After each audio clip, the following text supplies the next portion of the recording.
இயேசுவில் என் அன்புமிக்க சகோதர சகோதரிகளே, இன்றைய தினம் நான் புனித பிரான்சிஸ் சவேரியாருடைய ஆலயங்களில் மட்டும்தான் திருப்பலி வைக்கிறேன். காலையில் முருங்கம்பாக்கம் பங்கில் உறுதிபூசுதல் என்ற அருட்சாதனமும், அந்த கோவிலினுடைய 100ஆண்டு விழா கொடியேற்றி தொடங்கி வைப்பதாகவும் இருந்தது. அதுவும் புனித பிரான்சிஸ் சவேரியார் ஆலயம். அங்கே பிள்ளைகளுக்கு உறுதிபூசுதல் என்னும் அருட்சாதனம் கொடுக்கப்பட்டது. இன்று மாலை உப்பளம் புனித பிரான்சிஸ் சவேரியாருடைய ஆலயம் எங்கும் 62 பிள்ளைகளுக்கு உறுதிபூசுதல் என்னும் அருட்சாதனம் கொடுக்கப்படுகிறது. இன்று முழுவதும் புனித பிரான்சிஸ் சவேரியாருடைய ஆலயத்தில் காலையிலும் மாலையிலும் இருப்பதை அறிந்து மகிழ்கிறேன். அதுவும் உப்பளம் என்ற பங்கை நினைக்கும் போது, இங்கே புனித பிரான்சிஸ் சவேரியார் என்னுடைய பாதுகாவலர் புனிதர். அவர் இந்த இடத்திற்கு வந்து தன்னுடைய பணி காலத்தின் போது இங்கே தங்கி இருந்திருக்கிறார் என்ற ஒரு வரலாறு நமக்கு தெரியும். எனவே இங்கே அவருடைய திருப்பண்டமும் அமைக்கப்பட்டிருக்கிறது. இங்கே இந்த ஆலயம் புனித பிரான்சிஸ்கு சவேரியாருடைய வாழ்க்கையில் ஒரு இடத்தை பெறுவதை அறிந்து மகிழ்கிறேன். இன்று நம்முடைய பிள்ளைகளுக்கு உறுதிபூசுதல் என்னும் அருட்சாதனம் வழங்கப்படுகிறது. உறுதிபூசுதல் என்ற அருள் அடையாளம் ஏன் இவர்களுக்கு கொடுக்க வேண்டும்? இவர்களுக்கு இது உண்மையிலே தேவையா? உறுதிபூசுதல் என்ற அருட்சாதனம் இல்லாமல் இந்த பிள்ளைகள் வாழ முடியாதா என்ற ஒரு கேள்வியை நான் எழுப்புகிறேன். இவர்களுடைய பெற்றோரிடம் நான் கேள்வி கேட்கிறேன். உங்களுக்கு உறுதிபூசுதல் என்னும் அருள் அடையாளம் கிடைத்து விட்டது. அந்த உறுதிபூசுதல் என்ற அருள் அடையாளத்தால் உங்கள் வாழ்க்கையில் ஏதாவது பயன் உள்ளதா? அதை உங்களால் சொல்ல முடியுமா? இன்னும் தெளிவாக அதை பற்றி சிந்திக்க, நீங்கள் உறுதிபூசுதல் வாங்குவதற்கு முன் எப்படி இருந்தீர்கள்? உறுதிபூசுதல் என்ற அருள் அடையாளத்தை வாங்கிய பின் உங்களுடைய வாழ்க்கை எப்படி இருக்கிறது? என்ன பதில் சொல்வீர்கள்? நான் உறுதிபூசுதல் வாங்கிறதுக்கு முன்னால் இப்படி இருந்தேன், உறுதிபூசுதல் அருள் அடையாளத்திற்கு பிறகு என்னுடைய வாழ்க்கை மாறிவிட்டது. யாராவது அப்படி சொல்ல முடியுமா? நாம் இந்த உலகத்தில் வாழ்கிறோம். நாம் மட்டுமல்ல, பிற மதத்தினரும் இந்த உலகத்தில் வாழ்கிறார்கள். நாமும் வாழ்கிறோம், அவர்களும் வாழ்கிறார்கள். அவர்கள் உறுதிபூசுதல் என்ற அருள் அடையாளத்தை பெறுவதில்லை. அவர்களுடைய வாழ்க்கையில் ஏதாவது குறைகள் இருக்கிறதா? நாம் உறுதிபூசுதல் என்ற அருள் அடையாளத்தை பெறுகிறோம். அவர்களை விட நம்முடைய வாழ்க்கை மேன்மையானதாக இருக்கிறதா? நான் சில கேள்விகளை எழுப்பிக்கொண்டே இருக்கின்றேன். வெளியிடத்தில் பிற மதத்தை சேர்ந்தவர் ஒருவர் நடக்கின்றார். இந்த சாலையில் திருமுழுக்கு பெற்ற உறுதிபூசுதல் எனும் அருள் அடையாளத்தை பெற்ற ஒருவரும் நடக்கிறார். இருவரும் நடக்கிறார்கள். அந்த இருவரிடம் ஏதாவது வேற்றுமை இருக்கிறதா?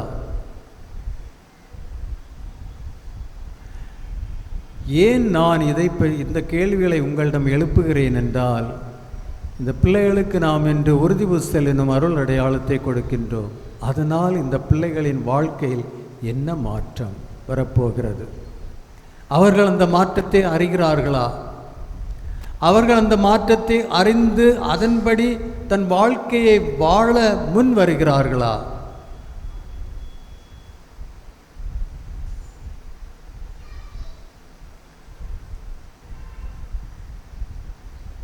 இந்த கேள்விகளுக்கு நம்மிடம் பதில் இருக்கின்றதா? உறுதிபூசுதல் என்ற அருட்சாதனத்தில் நாம் உங்களுக்கு கேட்டகிசம் சொல்லி கொடுத்துருப்பாங்க இல்லையா? இல்லையா? உறுதி புஸ்தல் என்ற அருட்சாதனத்தில் உங்களுக்கு என்ன கிடைக்கிறது அதை பற்றி ஏதாவது சொன்னாங்களா? என்ன கிடைக்கிறது?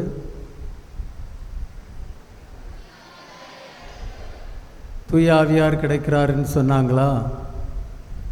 சொன்னாங்களா? சொல்லுங்க.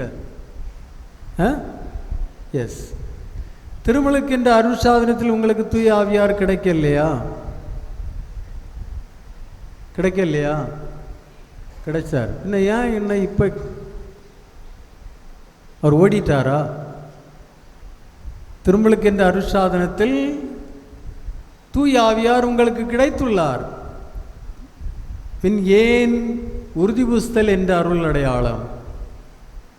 சில இடங்களில் நான் பார்த்துறேன். அதான் நான் சொல்வேன், புது நன்மையும் உறுதி புஸ்தலும் ஒன்றாக வைக்கக்கூடாது. இது இரு அருட்சாதனங்கள், அதற்கு தனிமையாக வைக்க வேண்டும். புது நன்மை எடுத்து குறைந்தபட்சம் 1 வருடமாவது கழித்து தான் உறுதி புஸ்தல் என்ற அருட்சாதனத்தை வழங்க வேண்டும். ஆனால் சிலர் ஒரே அடி அவங்களுக்கு கொடுத்து தள்ளு, ஏன் 2 தடவை? இதெல்லாம் பிரச்சனைகள். சிலர் சாமிமாரை நினைப்பாங்க, எல்லாரையும் கூட்டிடுவோம் ஒரே அடியா ஒரே டோஸில் கொடுத்தல். இல்லை அன்பார்ந்த சகோதர சகோதரிகளே, இந்த அருள் அடையாளங்களின் தனித்தன்மையை நாம் அறிந்தவர்களாக இருக்க வேண்டும். திருமுழுக்கு என்ற அருட்சாதனத்தில் என்ன நடந்தது உங்களுக்கு தெரியுமா? தெரியுமா? 62 பேர் இருக்கிறீங்க. நான் உங்கள்கிட்ட கேட்குறேன், திருமுழுக்கு உங்களுக்கு கிடைத்துள்ளது. அந்த திருமுழுக்கு என்ற அருள் சாதனம் கிடைத்த போது உங்களுக்கு என்ன நடந்தது தெரியுமா? தெரியாது. யாருக்காவது தெரியுமா? தெரியாது. யாருக்கு தெரியும்? பெற்றோர்களுக்கு தெரியும், ஞான தாய் தந்தையர்களுக்கு தெரியும். இன்று இந்த திருப்பலிக்கு பிறகு வீட்டுக்கு போனதும் உங்களுடைய முதல் வேலை என்ன தெரியுமா? ஹோம்ஒர்க்கு கொடுக்குறேன். நீங்கள் இன்று இந்த திருப்பலி முடிந்து வீட்டுக்கு போனதும் உங்களுடைய முதல் வேலை அப்பா அம்மாவிட்ட போய், நான் சின்ன பிள்ளையாக இருக்க சமயத்தில் நீங்கள் என்னை எடுத்து திருமுழுக்கு கொடுப்பதற்காக கோவிலுக்கு கொண்டு போனீர்கள், அங்கே என்ன நடந்தது கேட்பீங்களா? கண்டிப்பாக கேட்கணும். அதற்கு என்ன பதில் கிடைக்கிறது என்பதை உங்களுடைய பங்கு தந்தைகிட்ட சொல்லணும். நான் அவர்கிட்ட கேட்பேன், என்ன பதில் கிடைத்ததுன்னு நான் அவர்கிட்ட கேட்க போகிறேன். புரியுதா? ஓகே, கண்டிப்பாக கேளுங்க. ஒருவேளை அவர்கள் என்ன சொல்வார்கள்? ஏன் இப்படி கேள்வி கேட்குற? நீங்கள் சொல்லுங்க, ஆண்டவர் சொன்னார் அப்பா அம்மாவிட்ட கேளுங்க. அவர்களுக்கும் தெரியாது என்ன நடந்ததுன்னு, அவர்களுக்கும் தெரியாது. ஒருவேளை சொல்வாங்க, தூய ஆவியார் உனக்கு கிடைச்சிட்டார், அவ்வளவுதான். அதை விட மேலே என்ன சொல்ல போகிறாங்கன்னு எனக்கு தெரியல. ஆனால் திருமுழுக்கின்ற அருட்சாதனத்தின் போது என்ன நடந்தது என்பதை நீங்கள் அறிய வேண்டும். அது உங்களுடைய வாழ்க்கையில் நடந்தது, உங்களுடைய வாழ்க்கையின் துவக்கம். புரியுதா? இன்று நீங்கள் கிறிஸ்தவர்கள். திருமுழுக்கின்ற அருட்சாதனத்தில் ஒருவர் தன்னில் இறந்து தன்னை துறந்து உயிர்த்த இயேசுவில் உயிர் பெற்று உயிர் வாழ்கிறார். திருமுழுக்கு என்ற அருட்சாதனம் கிடைக்கும் வரை மனித பிள்ளைகளாக இருக்கிறார்கள். திருமுழுக்கு என்ற அருட்சாதனம் வழியாக கடவுளின் பிள்ளைகளாக மாறுகிறார்கள். உயிர்த்த இயேசுவின் வாழ்க்கை அவர்களுக்கு கிடைக்கிறது. கிறிஸ்துவ வாழ்க்கை வாழ்பவர்களாக மாறுகிறார். எனவே தான் கிறிஸ்தவர்கள் என்று அழைக்கப்படுகிறார்கள். அதனால அது உங்களுடைய வாழ்க்கையின் துவக்கம். அந்த நேரத்தில் என்ன நடந்தது என்பது உங்களுக்கு நன்றாக தெரிய வேண்டும். சின்ன பிள்ளையாக இருந்தீங்க, உங்களை எடுத்துகிட்டு வந்து இங்கே ஞான திருமுழுக்கு கொடுக்க சாமியார்கிட்ட கேட்டாங்க. ஃபாதர் எனக்கு ஒரு பிள்ளை பிறந்துட்டு அந்த பிள்ளைக்கு ஞானஸ்நானம் கொடுங்க. ஃபாதர் தானே, கொண்டு வா, ஞானத்தாய் தந்தை எல்லாரையும் கொண்டு வா, பேர் என்ன? உடனே அவர் புத்தகத்துலேருந்து கொஞ்சம் படித்தார், அதை ஞானஸ்நானம் கொடுத்தாரு, ரெஜிஸ்டரில் பேர் எழுதியாச்சு, போய். ஏதாவது மாற்றம் நடந்ததா? எப்படி அந்த பிள்ளையை வீட்டிலேருந்து கொண்டு வந்தாங்களோ அப்படியே அந்த பிள்ளையை வீட்டுக்கு கொண்டு போகிறாங்க. அந்த பிள்ளை உருமாறி விட்டதா? இல்லை, அப்படியே தான் இருக்கு அந்த பிள்ளை. ஒருவேளை வேற ஆர்டினரி ட்ரெஸ் போட்டுட்டு வந்தாங்க, இங்கே வந்ததும் வெள்ளை ஆடை போட்டுட்டு வெள்ளை துணியோடு கொண்டு போகிறாங்க. துணி தான் மாறிச்சு, அந்த பிள்ளை அப்படியே இருக்கிறது இல்லையா? இங்கே பிள்ளைகளுக்கு ஞானஸ்நானம் கொடுக்கறது நீங்கள் பார்த்துருப்பீங்க இல்லையா? அந்த பிள்ளைக்கு ஞானஸ்நானம் கொடுத்த அப்புறம் அந்த பிள்ளையை கொண்டு போகிறாங்க. ஏதாவது மாற்றம் அந்த பிள்ளை மாறிட்டா? இல்லை, அப்படியே தான் இருக்குது. சில நேரம் அந்த திருமுழுக்கு நேரத்தில் அந்த பிள்ளை அழுதுட்டு இருந்து, சில நேரம் அந்த பிள்ளை தூங்கிட்டு இருந்து. அதுதான் நீங்களும் அப்படி தான் செய்தீங்க.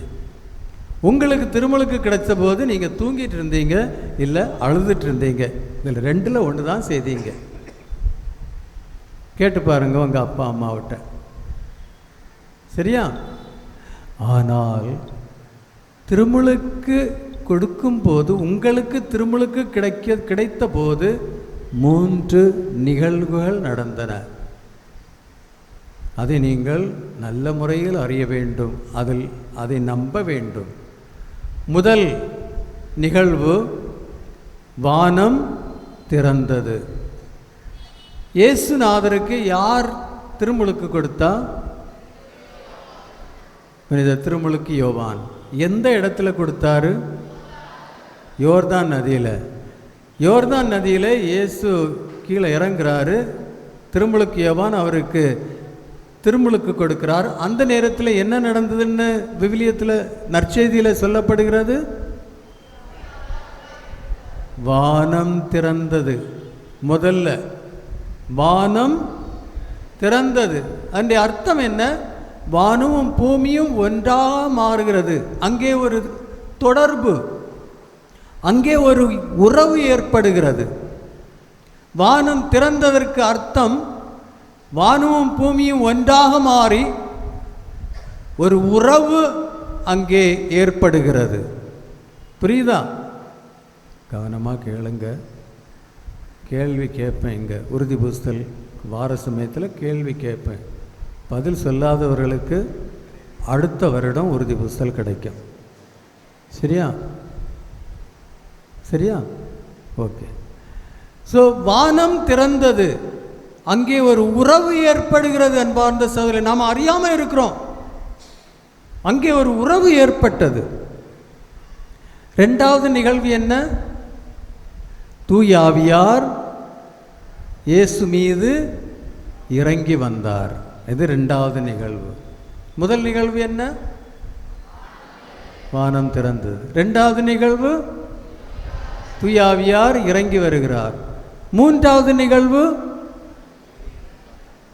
வானத்திலிருந்து ஒரு குரல் கேட்டது. யாருடைய குரல்? தந்தை என்ன சொன்னார்? இது என் அன்பார்ந்த மகள், இது என் அன்பார்ந்த மகன். இந்த 3 நிகழ்வுகள் நடந்தது. உங்களுக்கு ஞானஸ்நானம் கிடைச்ச சமயத்தில் இந்த 3 நிகழ்வு வானம் திறந்துதான்? இல்லைன்னு சொல்கிறா. உங்களுக்கு எங்கே ஞானஸ்நானம் கிடச்சி? இங்கே தானே. இங்கே ஒரு ரூஃப் இருக்குது. வானம் திறந்தா என்ன யாருக்கும் தெரியாது. வெளியில் ஞானஸ்நானம் கொடுத்துருக்கணும், அப்போ தான் வானத்தை பார்த்தா வானம் திறந்ததை பார்த்துருப்பீங்க. கோயிலுக்குள்ளே கொண்டு வந்து ஞானஸ்நானம் கொடுக்குறோம், வானம் எப்படி திறக்க யாருக்கு தெரியும்? ஆனால் உண்மையிலே வானம் திறந்தது. நம்புவீங்களா? உங்களுக்கு ஞானஸ்நானம் கிடைச்ச சமயத்தில் வானம் திறந்தது என்பதை நம்புகிறீர்களா? நம்புகிறீர்களா? அதுதான் திருமுழுக்கினுடைய வல்லமை. அது ஒரு உறவு.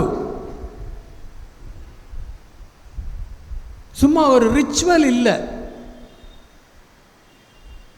அதான் திரு அருள் அடையாளங்களை கொண்டாடும் போது அதை அர்த்தத்தோடு பக்தியோடு கொண்டாட வேண்டும்.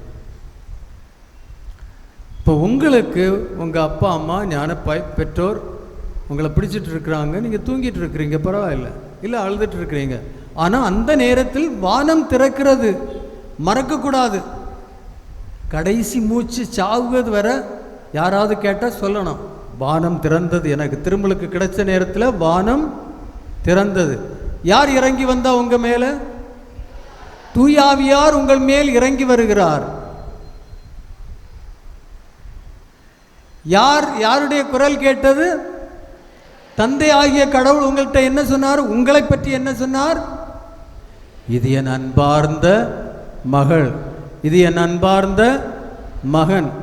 உங்க அப்பா அம்மா எப்பமா சொன்னாங்களா? இதை எப்பமா சொன்னாங்களா? யார்கிட்டையாவது வெளியில் ஆட்களை பார்க்க போகிற நேரத்தில், ரிலேஷன்ஸை பார்க்குற நேரத்தில், இது என் அன்பார்ந்த மகன், அவங்க என்ன சொல்லுவாங்க? இது என் மகன்தான், இது என் மகா, அப்படி தான் சொல்லுவாங்க இல்லையா? ஒருவேளை பேரை சொல்லுவாங்க, இது எனக்கு மூத்தமா, இது ரெண்டாவதுமா, இது கடைசி, இது தொந்தரவு செய்யுது, ரொம்ப நாட்டி, அதைத்தான் சொல்லுவாங்க. ஆனால் தந்தையாகிய கடவுள் என்ன சொன்னார்? இது என் அன்பார்ந்த மகன், இது என் அன்பார்ந்த மகள். அதை கொஞ்சம் நீங்கள் சிந்தித்து யோசித்து, என் தந்தையாகிய கடவுள் என்னை பற்றி என்ன சொல்கிறார் பாருங்க, அதை நீங்கள் நினைக்கணும். என் தந்தையாகிய கடவுள், இந்த உலகத்தை படைத்த கடவுள், அவர் என்னை பற்றி என்ன சொல்கிறார்? இது என் அன்பார்ந்த மகன், அன்பார்ந்த மகள். கேட்கறதுக்கு நல்லா இருக்கா? இதுவரை யாரும் அப்படி சொல்லிட்டு இல்லை இல்லையா? இப்போ உங்களுக்கு புரியுது, தந்தையாய கடவுள் ஏற்கனவே உங்களை பற்றி என்ன சொல்லியிருக்கிறார்? என் அன்பார்ந்த மகன், அன்பார்ந்த மகள். ஆனால் வீட்டில் என்ன சொல்லுவாங்க? அவன் நாலாயக், சொல்லுறது கேட்க மாட்டான், அவன் அப்படி இருக்கிறான், அப்படிதான் சொல்லுவாங்க. ஸ்கூலில் நல்லா படிக்காவிட்டால் டீச்சர்ஸ் என்ன சொல்லுவாங்க? இவன் ஒரு மக்கு, ஒன்றும் மண்டையில் ஏறாது. இதை தான் நம்ம கேட்டுட்டு வாழ்ந்துட்டு இருக்கிறோம். ஆனால் தந்தையாகிய கடவுள் உங்களை பற்றி என்ன சொல்கிறார்? இது என் அன்பார்ந்த மகன், அன்பார்ந்த மகள். இதை மறக்கக்கூடாது, புரியுதா? மறக்கக்கூடாது. இந்த 3 நிகழ்வுகள் உங்களுடைய வாழ்க்கையில் நடந்தது. முதல் நிகழ்வு வானம் திறந்தது, 2வது நிகழ்வு தூயாவியார் இறங்கி வந்த, 3வது நிகழ்வு தந்தையின் குரல் கேட்டது, அன்பார்ந்த மகன், அன்பார்ந்த மகள். இந்த 3 நிகழ்வுகள் நடந்தபோது உங்களுடைய வாழ்க்கையில், உங்களுடைய தன்மையில் மாற்றங்கள் ஏற்பட்டன. 4 மாற்றங்கள் ஏற்பட்டன. 4 மாற்றங்கள். முதல் மாற்றம், கவனமாக கேளுங்க, முதல் மாற்றம். அந்த 3 நிகழ்வுகள் நடக்கிறது. அந்த நிகழ்வின் போது 3 மாற்றங்கள். முதல் மாற்றம், உங்களுடைய பாவங்கள் மன்னிக்கப்பட்டன. எல்லா பாவங்களும், ஜென்ம பாவம், எல்லா பாவங்களும் மன்னிக்கப்பட்ட, தூய்மையாக்கப்பட்டீர்கள். இதுதான் உங்களுடைய வாழ்க்கையின் மாற்றம். அந்த பிள்ளை தூய்மையாக்கப்பட்டது, அதனுடைய பாவங்கள் எல்லாம் மன்னிக்கப்பட்டன, கடவுளின் பிள்ளையாக மாறுகிறது. அதனால்தான் பாவங்கள் மன்னிக்கப்பட்டன, தூய்மையாக்கப்பட்டோம். முதல் மாற்றம். முதல் மாற்றம் என்ன? பாவங்கள் மன்னிக்கப்பட்டன, தூய்மை ஆக்கப்பட்டோம், தூயவர்கள். 2வது மாற்றம், கடவுளை அப்பா, தந்தை என்று அழைக்கும் உரிமை நமக்கு கிடைக்கிறது. கடவுள் உங்களுக்கு யார்? திருமுழுக்கு என்ற அருட்சாதனம் வழியாக யார் அவர்? அப்பா, தந்தை. நீங்கள் கடவுளின் பிள்ளைகளாக மாறுகிறீர்கள். அவர் உங்களின் தந்தை, அப்பா. இதுவரை உங்களை பெற்றெடுத்த அம்மா, அப்பா. ஆனால் அவங்களுக்கு உங்களை பற்றி ஒன்றும் தெரியாது. அந்த தந்தையாகிய கடவுள் இப்போது உங்களுக்கு உண்மையிலே தந்தையாக மாறுகிறார். கடவுளை தந்தை என்று அழைக்கும் உரிமை உங்களுக்கு கிடைக்கிறது. இது 2வது மாற்றம். 3வது மாற்றம், நீங்கள் கடவுளின் கோவிலாக மாறுகிறீர்கள். தூய ஆவியார் உங்களிடம் இறங்கி வந்து மூவொரு கடவுள் உங்களில் குடிகொள்கிறார். எனவே நீங்கள் கடவுளின் கோவிலாக மாறுகிறீர்கள். இந்த மாற்றம் 3வது மாற்றம், கடவுளின் கோவில். நீங்கள் கடவுளின் கோவிலா? கடவுளின் கோவிலா? இந்த கோவில் பெருசா, நீங்கள் ஒவ்வொருவரும் கடவுளின் அந்த கோவில் பெருசா? எது முக்கியமானது? எவ்வளோ அழகான கோவில், எவ்வளோ எந்த பக்கம் திரும்பினாலும் கோல்டன் கிளிட்டரிங், பியூட்டிஃபுல், வண்டர்ஃபுல் இல்லையா? எவ்வளோ அழகான கோவில். இது அழகானதா? இது முக்கியமானதா? இது ஒரு கடவுள். பேர் என்ன? நேசிகா, ஏஷிகா, தேசிகா, தேசிகா. தேசிகா கடவுளின் கோவில். நான் உங்கள்கிட்ட கேட்குறேன், இந்த தேசிகா முக்கியமா, இந்த கோவில் முக்கியமா?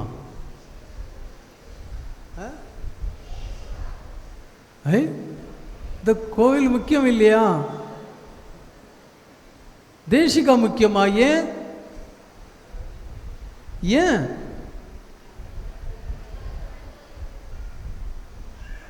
கடவுள் குடிகொள்கிறார். இங்க கடவுள் இல்லையா? நற்கருணை பேழை, இங்க கடவுள் இல்லையா? இருக்கிறார். யாரு? இயேசு. அவரை நாம் உட்கொள்வோம். அவர் நம்மிடம் வந்து இருப்பார். இந்த இயேசு அங்க இருக்க விரும்புகிறாரா, இந்த என்னுடைய உள்ளத்தில் இருக்க விரும்புகிறாரா? உள்ளத்தில் இருக்க விரும்புகிறார். அங்கே அவரை உங்கள் பங்கு சாமியார் அடைச்சி போட்டிருக்கிறார், நல்லா பூட்டி போட்டிருக்கிறார். அவர் வெளியே வர முடியாது. இங்கே ஈரம், அடுத்த தடவை மாசுக்கு வாரது வரை இங்கே ஈரம்னு அடைச்சி போட்டிருக்கு. ஆனால் இயேசு என்ன விரும்புகிறார்? உங்கள் ஒவ்வொருவருடையும் உள்ளத்தில் குடிகொள்ளவர் என்றால் நாம் தான் உண்மையான கோவில். புரியுதா? புரித பவுல் அடியார் என்ன சொல்வார்? கொரிந்தியருக்கு எழுதிய 2ஆம் திருமுகத்தில் 3ஆம் அதிகாரம், முதல் திருமுகம் 3ஆம் அதிகாரம் 16ஆம் வசனத்தில் அவர் சொல்வார், நீ கடவுளின் கோயில், கடவுளுடைய ஆவி உங்களில் குடிகொள்கிறது. எனவே நீங்கள் தூய்மையானவர்கள். யாராவது இந்த கோவிலை நஷ்டப்படுத்தினால் நான் அவர்களை அழித்து விடுவேன் என்று இறை வார்த்தை சொல்கிறது. அப்போ யார் உண்மையான கோயில்? யார் உண்மையான கோயில்? யார் உண்மையான கோயில்? நாம். கடவுள் நம்மிடம் குடிகொள்ள விரும்புகிறார்.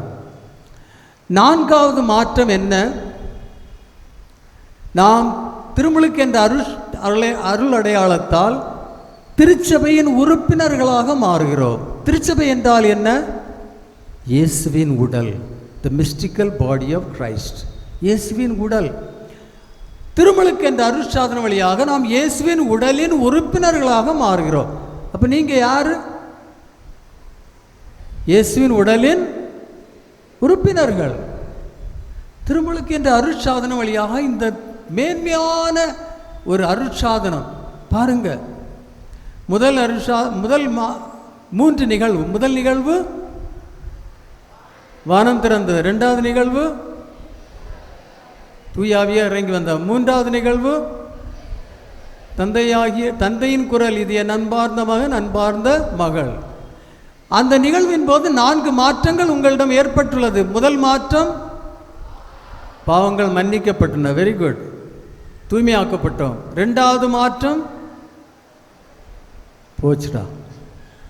2வது மாற்றம் கடவுளை தந்தை என்று அழைக்கும் உரிமை கிடைக்கிறது. அப்பா. 3வது மாற்றம், கடவுளின் கோவிலாக மாறுகிறோம். கடவுளின் கோவில். 4வது மாற்றம், இயேசுவின் உடலின் உறுப்பினர்கள். புரிந்தா? மறக்கக்கூடாது. சரியா? நான் இப்போ இன்னொரு இது, கடவுளின் கோவில். நாம் கடவுளின் கோவில். சரியா? அதையும் நீங்கள் நல்ல முறையில் அதை உணரணும். எல்லா மக்களும் கடவுளின் சாயலால் படைக்கப்பட்டவர்கள். அது உண்மைதானா? கடவுளுக்கு எத்தனை சாயல்?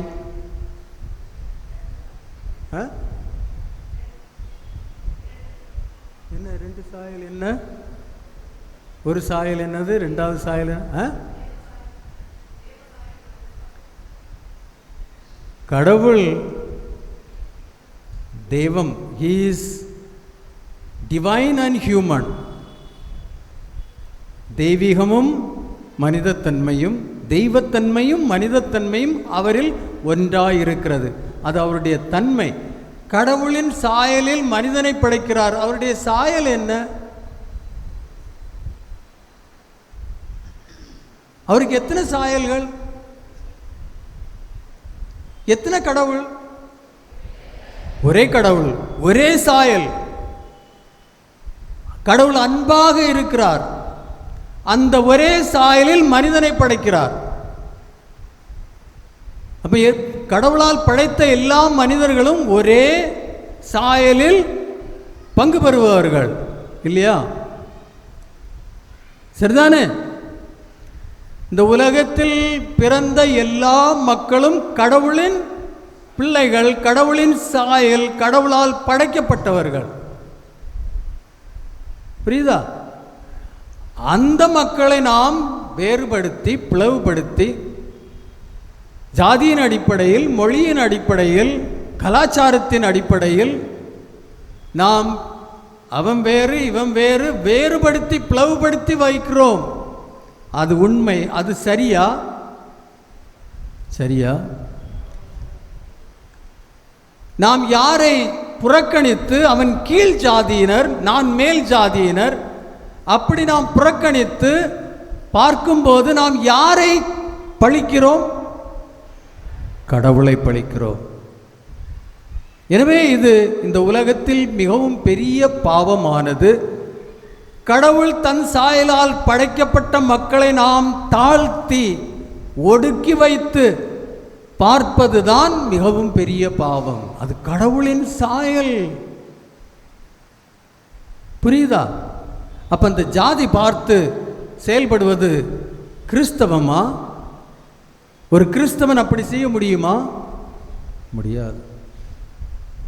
யாரெல்லாம் அந்த எண்ணத்தோடு, ஜாதி அடிப்படையில் பிளவுபட்ட அந்த எண்ணத்தோடு செயல்படுகிறார்களோ, வாழ்க்கை வாழ்கிறார்களோ, அவர்கள் கடவுளின் பிள்ளைகள் இல்லை. அவர்கள் யாருடைய பிள்ளைகள்? யாருடைய பிள்ளைகள்? நீங்க தான் சொல்றீங்க, சாத்தானின் பிள்ளைகள். அப்ப யாராவது இந்த ஜாதியை பார்த்து இதெல்லாம் செய்யும் போது அவர்கள் யாருடைய பிள்ளைகள்? சாத்தானின் பிள்ளைகள். அவர்களிடம் யார் குடிகொள்கிறார்? சாத்தான் குடிகொள்கிறார். அதுதான் உண்மை. அதனால்தான் அவருடைய வாழ்க்கையில் இறை ஆசிரியர் இல்லை. அதனால்தான் அவர்களால் தூய ஆவியின் கொடைகளையும் கனிகளையும் அவருடைய வல்லமையும் அவர்களால் அறிய முடியாமல் இருக்கிறார்கள். எங்க தேசம், நம்முடைய பாண்டிச்சேரி ஆர்ச் டயசிஸில் இந்த ப்ராப்ளம் இருக்கு. தினமும் கோயிலுக்கு வரலாம், தினமும் திவ்ய நற்கருணை உட்கொள்ளலாம், நவநாட்கள் செய்யலாம், திருவிழா கொண்டாடலாம், திரியாத்திரை போகலாம், எல்லாம் செய்யலாம். அதெல்லாம் செய்துவிட்டு ஒவ்வொரு நாளும் நன்மை எடுத்துவிட்டு ஜாதி அடிப்படையில் பிரித்து பிளவுபட்டு செயல்படும் போது அவர் அந்த செயல்களால் அவருக்கு ஒரு புண்ணியமும் இல்லை. அவர் சாத்தானின் அடிமையில் இருப்பவர், சாத்தானின் ஆவியால் செயல்படுபவர். நீங்க உறுதி பூசுதல் எடுக்கலாம். உறுதி பூசுதல் எடுத்துட்டு அந்த ஜாதி அடிப்படையில் அந்த பிளவுபட்டு அப்படிப்பட்ட வாழ்க்கை நடத்தி செயல்படும் போது அந்த உறுதி பூசுதல் உங்கள் மேல் ஒரு பயனும் இருக்காது. அதனால்தான் உறுதி பூசுதலுக்கு முன்னால் எப்படி இருந்தீங்க அப்படியே பின்னாலும் இருக்கிறீர்கள். புரியுதா? இன்னும் அந்த 3வது கடவுளின் கோவில். கடவுளின் கோயில் பரிசுத்தமானது. ஏனென்றால் கடவுள் அங்கே குடிகொள்கிறார். புரியுதா?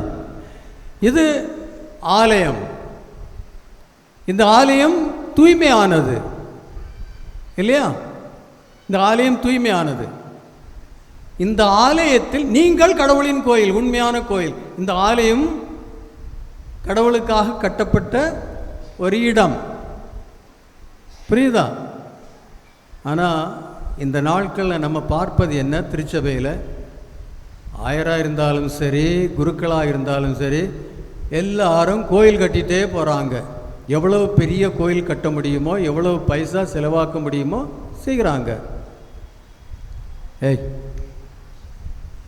என்ன பாருங்க,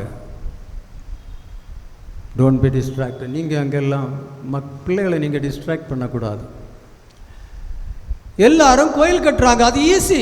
பணம் இருக்கா, பெரிய கோயில் கட்டு, இதை விட அழகா செய்யலாம். பணம் தான் தேவை. தென் தமிழ்நாட்டில் எவ்வளவு கோயில்கள் கட்டுறாங்க.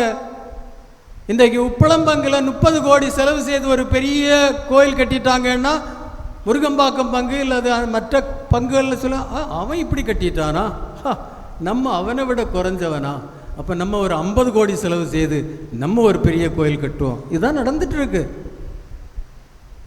இப்படிப்பட்ட கோயில்களை கட்டுகிறார்கள். உண்மையான கோவில் மனிதன், நம்பிக்கையாளர்களின் சமூகம், அதை நாம் கட்டி எழுப்புகிறோமா? ஒரு பங்கு நம்பிக்கையாளர்களின் சமூகம். உப்பளம் சென்ட் சேவியர்ஸ் பாரிஷ், இது நம்பிக்கையாளர்களின் சமூகம். அந்த நம்பிக்கையாளர்களின் சமூகத்தை நாம் கட்டி எழுப்புவோமா?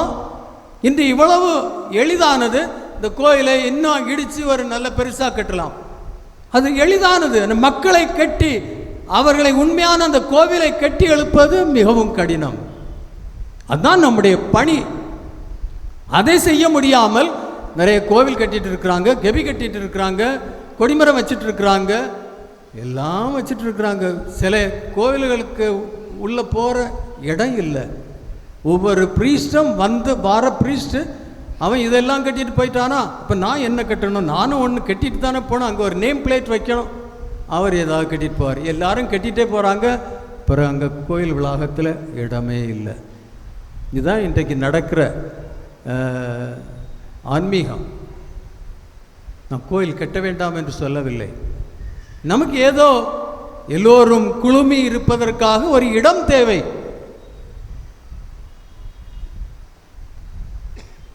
எனவே இது ஒரு கோயில், இது புனிதமானது.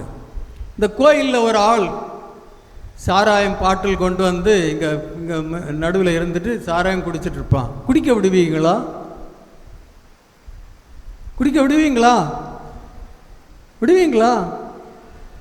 அல்லது இப்படியே சும்மா இருப்பீங்களா? ஒருவன் வந்து சாராய பாட்டில் கொண்டு வந்து டம்ளர் போட்டு குடிச்சிட்டு இருக்கிறான், மடு குடிக்க விடுவீங்களா? நீங்கள் சும்மா ஒன்றும் சொல்லாமல் இருக்கிறீங்க அப்படின்னா நீங்கள் விடுவீங்க? உங்கள் கோவிலில் ஒருத்தன் அப்படி வந்து அவனை குடிக்க விடுவீங்களா? விடுவீங்களா? விடமாட்டோம். ஆனால் இந்த கோவிலில், இந்த உண்மையான கோவிலில் சாராயம் குடிப்போம், ட்ரக்ஸ் எடுப்போம், எல்லாம் செய்வோம். அது ஒன்றும் இல்லை. இந்த கல்லாலும் மண்ணாலும் கட்டின கோயிலில் ஒருத்தன் வந்து சாராயம் குடிச்சிட்டான்னு சொன்னால் அவனை அடித்து கொன்று வெளியில் போட்டுருவீங்க. ஆனால் நீங்கள் என்னைக்கும் அந்த சாராயம் குடிக்கிறீங்க, ட்ரக்ஸ் எடுக்கிறீங்க, வேறு எதெல்லாமோ எடுத்துருக்கிறீங்க. இந்த கோயிலை நீங்கள் நஷ்டப்படுத்துகிறீர்கள். இறை வார்த்தை என்ன சொல்லு? யாராவது இந்த கோவிலை நஷ்டப்படுத்தினால் நான் அவர்களை அழித்து விடுவேன். அதை நீங்கள் எண்ணுகிறீர்களா?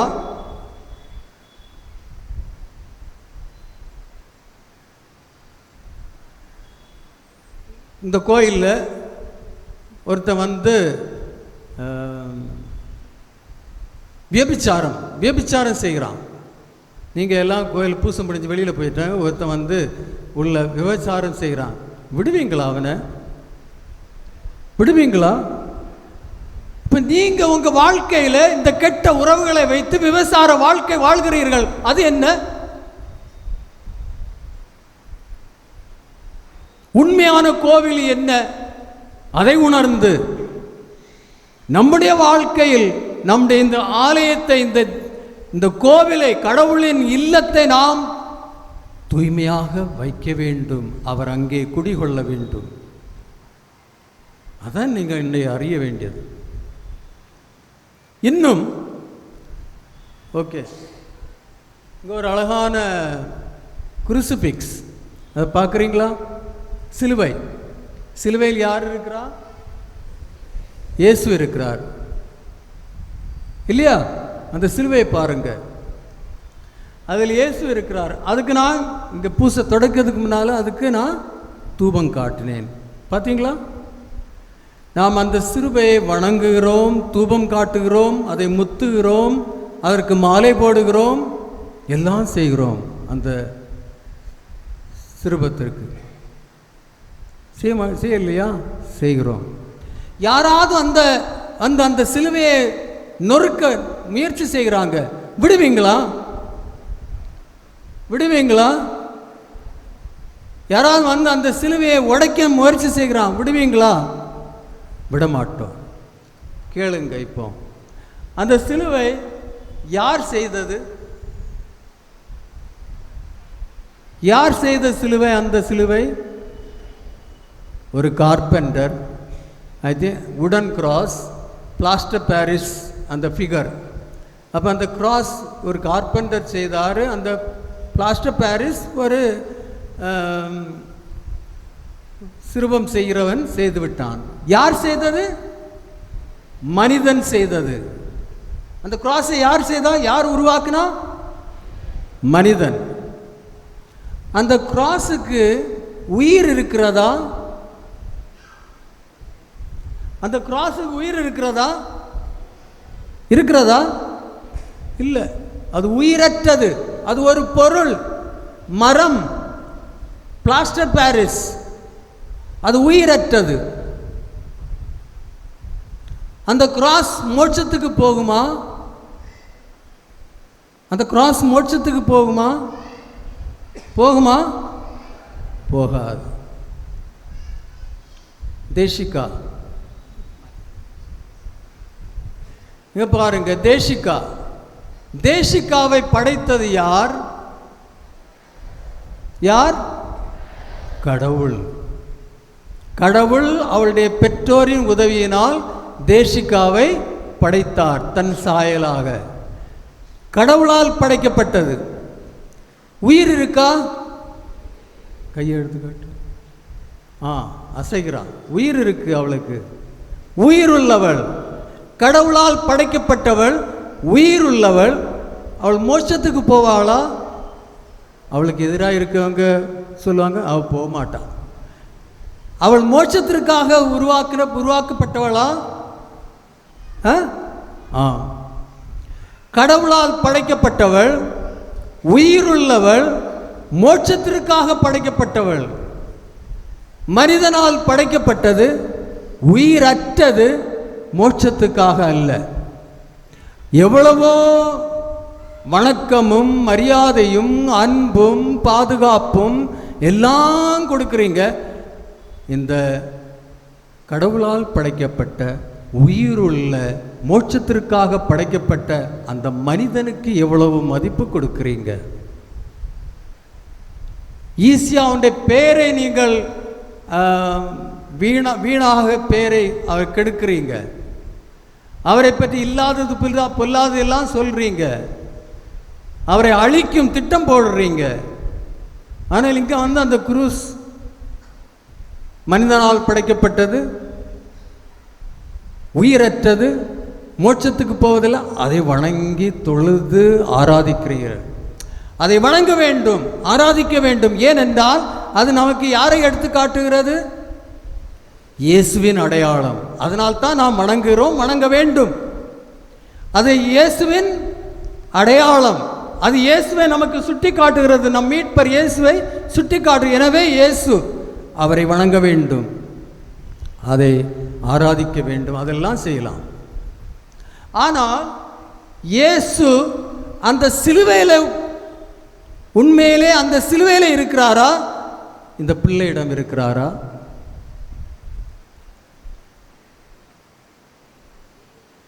எங்கே இருக்கிறார்? இயேசு இந்த சிலுவை பழதானதும் அதை உடைச்சி எங்கேயாவது போட்டுட்டு புதிய சிலுவை வைக்கலாம். இயேசு அங்கே முழுமையாக இருக்கிறாரா அல்லது இந்த பிள்ளையிடம் முழுமையாக இருக்கிறாரா? பிள்ளையிடம், மனிதரிடம். மனிதர்கள் தான் உண்மையான கோவில். கடவுள் மனிதனிடம் குடிகொள்கிறார். அதை அறியாமல் நாம் வேறு எதெல்லாமோ செய்து கொண்டிருக்கிறோம். இது ஏன் இப்படி செய்கிறோம் என்றால், நாம் தூய ஆவியாரால் செயல்படுபவர்களாக இல்லை. ஒரு மனிதன் 3 விதமான ஆவிகளால் செயல்படுபவன். தூய ஆவியாரால் செயல்படுபவன், மனித ஆவியால் செயல்படுபவனாக இருக்கின்றான், தீய ஆவியால், சாத்தானின் ஆவியால் செயல்படுபவனாக இருக்கின்றான். நீங்க உங்க வாழ்க்கையை பற்றி சிந்திக்கலாம். நான் எந்த ஆவியால் செயல்படுபவன்? ஒவ்வொரு மனிதனும் 3 விதமான ஆவிகளால் செயல்படுபவர்களாக இருக்கின்றார்கள். ஒருவன் எப்போதும் தன்னையே பற்றி நினைப்பான், நான் நல்லா இருக்கணும், மற்றவர்களுக்கு என்ன ஆனாலும் என்னால் பரவாயில்லை. குடும்பத்திலும் அது இருக்கும். நான் நல்லா இருக்க வேண்டும், என் தேவைகள் நிறைவேற வேண்டும், நான் விரும்புவது நடக்க வேண்டும், எனக்கு ஒரு குறையும் இருக்கக்கூடாது, என்னை எல்லோரும் புகழ வேண்டும், என்னை ஒருபோதும் பழிக்கக்கூடாது, என்னை ஒருவரும் இழிவாக சொல்லக்கூடாது, நான் நல்ல பெயர் இருக்க வேண்டும், மகிழ்ச்சியாக இருக்க வேண்டும், எல்லா இன்பங்களையும் அனுபவித்து நல்லா வாழ வேண்டும்.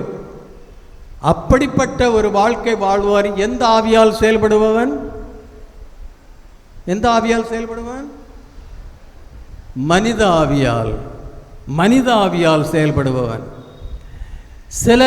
சில மக்கள் அப்படி இருக்கிறாங்க. அவங்க எங்கே இருந்தாலும் சண்டை வரும், சச்சரவு வரும், சண்டை சச்சரவு உண்டு பண்ணுவாங்க. எதுவும் அவங்களுக்கு நல்லா தெரியாது, எல்லாத்தையும் குறை சொல்லுவாங்க, எல்லோரையும் பழிப்பாங்க, எங்கே இருந்தாலும் அங்கே பிளவுபடுத்துவாங்க, ஒற்றுமைக்கு எதிராக இருப்பாங்க. எதுவும் அவர்களுக்கு நல்லதா தெரியாது, எல்லாத்தையும் இழிவாகத்தான் பேசுவாங்க. சண்டை சார் பிறருடைய பேரை கெடுப்பவர்களாக இருப்பாங்க, பிறருக்கு எதிராக திட்டமிட்டு அவர்களை அடியோடு ஒழிப்பதற்காக முயற்சி செய்வர்களாக இருப்பாங்க. அவர்கள் யாருடைய ஆவியால் செயல்படுபவர்கள்? யாருடைய ஆவியால் செயல்படுபவர்கள்? தீய ஆவியால், சாத்தானின் ஆவியால்.